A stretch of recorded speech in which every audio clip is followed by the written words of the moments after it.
Shalom, bertemu kembali dengan saya Filipus dalam segmen Terduit SS. Pada malam hari ini, saya akan membawakan kebenaran firman Tuhan yang saya beri judul Kaya versus Miskin. Perenungan pada malam hari ini saya awali dengan sebuah cerita analogi yang bisa menggambarkan garis besar atau inti poin dari perenungan firman pada malam hari ini. Jadi pada suatu hari ada sekelompok orang yang memiliki jet pribadi. Dia jika mau keluar negeri, hendak jalan-jalan ataupun keluar kota sekalipun, ia menggunakan jet pribadi. Jadi bisa menghemat waktu, bisa menghemat tenaga, bisa menghemat segala-galanya. Mengapa dia mempunyai jet pribadi? Karena dia mempunyai uang yang cukup untuk membeli jet pribadi, mengurus izinnya, dan membayar pilot yang mengendarai jet pribadi tersebut. Dan dia mempunyai privilege atau keuntungan di dalam hidupnya untuk bisa menikmati semuanya itu. Lalu kemudian ada orang yang menggunakan mobil mewah, merasa iri dengannya. Dalam hatinya berkata di saat melihatnya, wah enak ya orang itu, dia bisa naik jet pribadi, dia bisa lebih cepat sampai dengan tujuan. Dia tidak perlu lagi naik pesawat yang reguler yang bersama penumpang lainnya, tapi dia bisa private jet sendiri dan bisa menikmati liburan dengan lebih private, lebih intim, lebih enjoy. Lalu kemudian ada orang lagi yang memiliki mobil yang biasa aja, yang standar, menganggap enak ya jadi orang yang punya mobil mewah, mobil sport misalnya. Terlihat keren, terlihat gagah, mempunyai knalpot racing yang cukup unik dan cukup menarik. Bagi pria terlihat lebih ganteng, bagi wanita terlihat lebih cantik. Apalah saya yang cuma punya mobil standar biasa saja. Lalu kemudian ada lagi orang yang mempunyai mobil second. Melihat orang yang punya mobil biasa ini, wah, dia walaupun mobilnya biasa tapi dia bisa beli mobil baru ya. Kalau saya sih nggak bisa, saya cuma punyanya mobil second aja atau mobil yang sudah relatif tua. Ada lagi di bawahnya orang yang hanya memiliki motor, juga merasakan hal yang sama. Enaknya bisa punya mobil walaupun second, gak kena hujan, gak kena panas. Paling gak bisa ngidupin AC lah, atau enggak bisa lebih nyaman juga. Kalau amit-amit terjadi kecelakaan, bisa lebih safety dibandingkan motor. Kalau motor kan jatuh bisa baret, bisa patah tulang, dan resikonya lebih besar. Kemudian di bawahnya lagi ada lagi orang yang ternyata lebih parah, yaitu orang yang hanya punya becak. Wah enak ya punya motor, tinggal gas aja. Saya becak harus ngayun, berat lagi. Dan lebih nggak ada harganya lagi becak. Ada juga di bawahnya yang punya sepeda. Merasa juga, wah naik sepeda ini apalah saya cuma punya sepeda doang, nggak menarik, sangat jauh lah dibandingkan dengan kendaraan lain. Jika kita berbicara sepeda pada umumnya, bukan sepeda yang mahal. Dan di bawahnya ini lagi ada orang yang hanya bisa jalan kaki. Jadi dia tidak punya kendaraan sama sekali. Dia jalan kaki, kemana-mana jalan kaki. Lalu menganggap enaknya bisa naik motor, bisa lebih fleksibel, nggak perlu jalan kaki seperti saya. Di bawahnya ini juga masih belum habis lagi. Ada lagi orang yang mempunyai cacat, mempunyai kekurangan fisik. Dia tidak punya kaki atau mengalami lumpuh, sehingga dia tidak bisa jalan. Jangankan melihat orang yang tadi di atas menggunakan jet pribadi, dia hanya melihat orang yang bisa jalan kaki aja merasa sedih. Kapan ya bisa jalan? Saya nggak bisa jalan. Itulah merupakan urutan cerita dari yang paling atas jet pribadi sampai yang paling bawah orang yang tidak bisa berjalan karena keterbatasan fisik. Ada 3 poin penting yang saya garis bawahi dalam cerita barusan yang cukup singkat ini. Yang pertama adalah kita harus selalu bersyukur. Bapak Ibu saudara-saudari yang kasih oleh Tuhan, dari level yang paling atas sampai level yang paling bawah mempunyai kesusahannya masing-masing. Jangan kita beranggap jika kita di level bawah secara manusia, kita melihat, oh ya enak ya yang orang yang punya jet. Padahal dengan dia punya jet, dia punya pengeluaran yang lebih juga.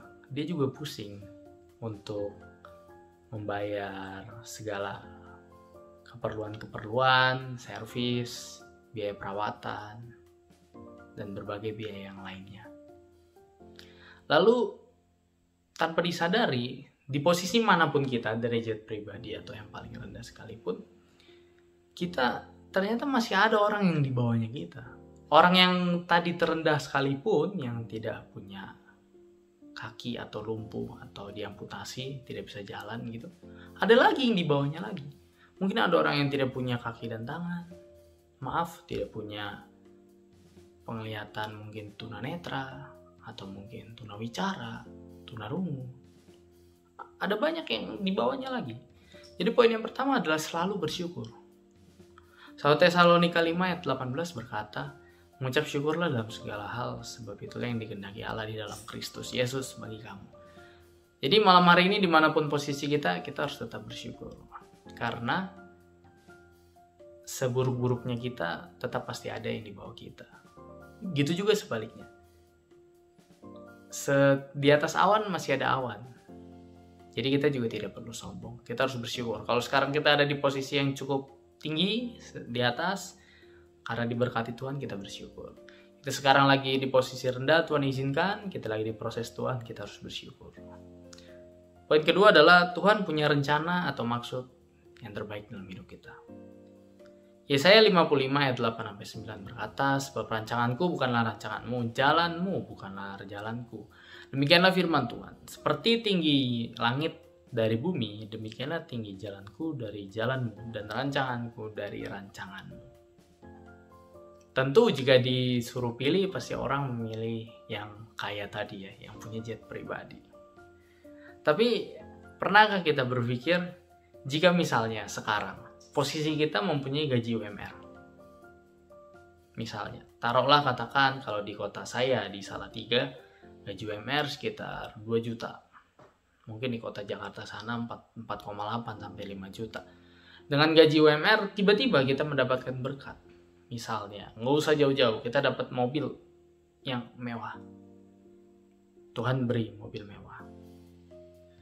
Dengan gaji UMR, apakah kita bisa untuk membayar bensinnya? Tentu kalau mobil mewah itu bensinnya tidak bisa Pertalite. Menggunakan bensin Pertamax. Ada yang harus menggunakan Pertamax Turbo. Apakah kita bisa dengan gaji UMR itu untuk membayar bensin? Apakah kita bisa untuk membayar servisnya setiap 6 bulan sekali? Pengeluaran-pengeluaran, kalau ada lecet sedikit, gantinya seberapa? Apakah kita sanggup? Tentu tidak. Oleh sebab itu, Tuhan selalu punya rencana dalam hidup kita. Jadi Tuhan selalu memberikan berkat yang pas. Tidak kurang, tidak lebih. Jadi pas, sesuai dengan porsi kita. Jadi setiap manusia itu sudah memiliki porsinya masing-masing. Poin yang ketiga adalah kita harus setia terhadap perkara yang kecil. Bagaimana mungkin kita yang memiliki motor misalnya, berharap memiliki jet, jika kita tidak merawat motor itu dengan baik. Misalnya Bapak Ibu punya motor sekarang, apakah motor tersebut sudah dirawat dengan baik?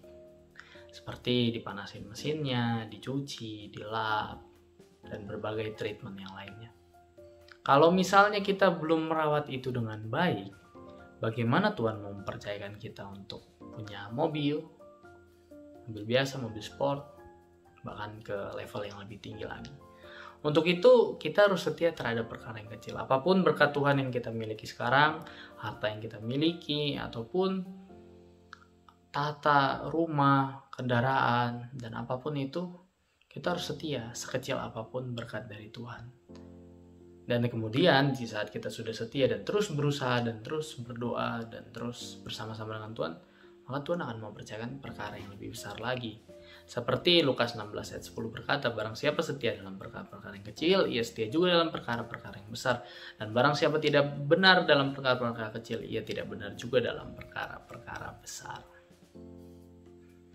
Jadi kesimpulan daripada perenungan ini, kaya atau miskin itu relatif, tergantung kita aja. Nggak selamanya orang yang secara harta dunia kaya, tetapi di hadapan Tuhan kaya. Bahkan juga nggak selamanya orang yang dianggap miskin tidak punya apa-apa, tapi di hadapan Tuhan miskin. Karena kekayaan apapun yang kita miliki di dunia ini hanya sifatnya sementara, 80 tahun. Umur manusia paling rata-rata sekarang 80 tahun, 90 paling kuat. Sisanya hanyalah kesusahan menurut firman Tuhan. Jadi yang paling penting adalah bukan harta dan kekayaan, antara kaya atau miskin dunia ini. Tapi yang penting adalah kita untuk menanam kebaikan, berbagi berkat, setia kepada Tuhan, pelayanan, duduk diam memuji muliakan nama Tuhan. Supaya kita mempunyai kekayaan yang sesungguhnya, yang tidak hilang, yang tidak hanyut. Apa? Yaitu mahkota surga di saat kita sudah dipanggil oleh Tuhan. Biarlah kebenaran firman ini boleh menjadi kekuatan bagi kita semua, untuk kita selalu bersyukur, untuk kita percaya dan yakin setiap rencana Tuhan dalam hidup kita, dan kita setia terhadap perkara yang kecil. Terima kasih, Tuhan Yesus memberkati kita semua.